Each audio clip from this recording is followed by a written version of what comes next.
Picture a coastline that seems to stretch on forever, where the warm Indian Ocean meets miles of perfect sand.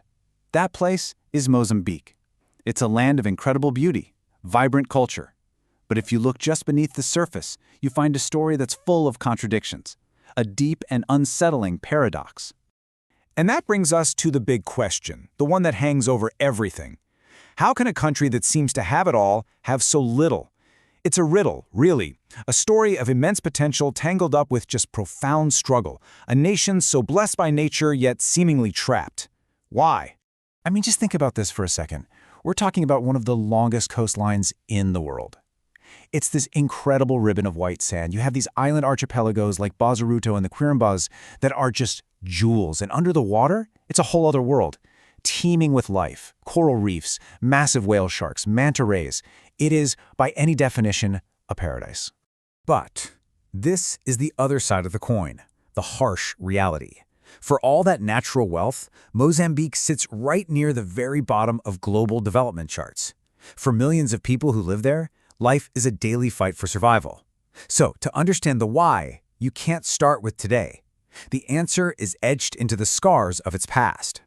You see, the roots of this contradiction, they aren't shallow. They run deep, really deep, into a turbulent history, a history defined by centuries of colonial rule and then a devastating internal war. These are the scars that have shaped everything. You're looking at basically 500 years of upheaval, all packed into 4 pivotal moments. It all starts with the Portuguese arriving back in 1498, and it takes us all the way to the first real democratic elections in 1994. Each one of these dates added another complex, often painful layer to the story. For more than 400 years, the goal wasn't to build Mozambique up. Not at all. It was about stripping it for parts. The entire economy was designed to extract resources, ivory, gold, and later on cheap labor from mines and farms in neighboring countries. There was almost zero investment in the people or the country itself. So when independence finally came in 1975, it wasn't a peaceful transition. It was like a sudden storm.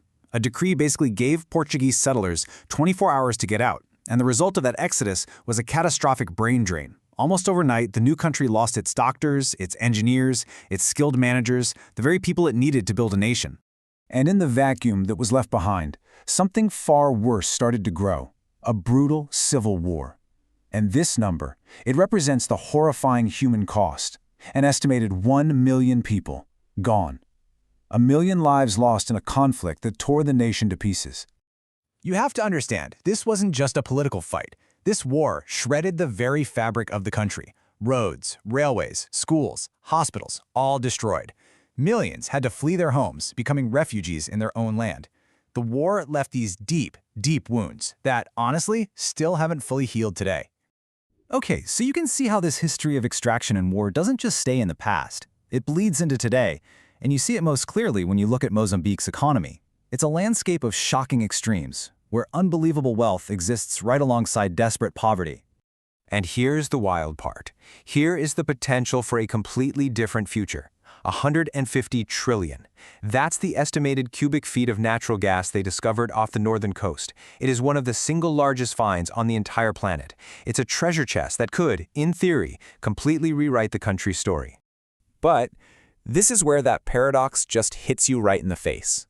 With all that potential wealth buried offshore, if you look at the Human Development Index, which measures things like health, education, standard of living, Mozambique ranks a shocking 183rd in the world. For the average person, that treasure might as well be on the moon. So what's the disconnect? Well, it's right here. The news might be all about these huge multi-billion-dollar gas projects, but the reality for most people, for 4 out of every 5 Mozambicans, is that their survival depends on small-scale farming. That huge modern economy has barely touched them. So, what is holding Mozambique back? What's stopping it from finally tapping into that potential? Well, it's not just the ghosts of the past. It's a perfect storm of challenges that are happening right now, threatening to blow any chance of progress right off course. And these 3 things, they're a perfect storm. There's a violent Islamist insurgency raging in the exact same northern region where all the gas is. Then you have systemic corruption, which means that any wealth that is generated often just vanishes. And if that wasn't enough, the country's on the front lines of climate change, getting slammed again and again by monster cyclones that wipe out years of progress in a matter of hours. So when you put it all together, you realize Mozambique is standing on a knife's edge. Its incredible potential is a beacon of hope. It's undeniable. But the forces that are threatening to snuff out that hope are just as real. The nation is at a crossroads, and its future is truly unwritten. Right now, it faces a choice between two completely different futures.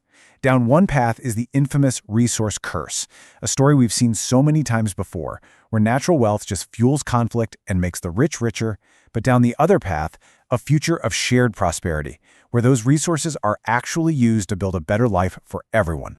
And that choice isn't some abstract thing for the future. It's being made right now, in government offices, in remote villages, and in the hearts of 34 million people.